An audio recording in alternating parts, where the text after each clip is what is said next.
Hi friends అందరికీ. ఇంట్లో కూరగాయలు ఏమీ లేనప్పుడు ఇలా బ్యాళ్ళతో బ్యాల్ పులుసు చేసుకోండి, సింపుల్గా టేస్టీగా.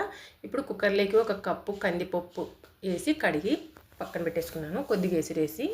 ఇప్పుడు మసాలా వచ్చేసి ధనియాలు, కొబ్బరి, తెల్లవాయి పొడి చేసేసి పసుపు, ఉప్పు, కారం వేసుకున్నాక ఇంకా కట్ చేసి పెట్టుకున్న టమాటా ముక్కలు, ఎర్రగడ్డ ముక్కలు వేసి కొద్దిగా కొత్తిమీర వేసుకొని పైన 1 స్పూన్ అంతా మంచినూనె వేసేసుకొని కుక్కర్కి మూత పెట్టేసుకొని స్టవ్ మీద పెట్టి 3-4 విజిల్లు వచ్చే వరకు ఉడకనిచ్చుకున్నాము.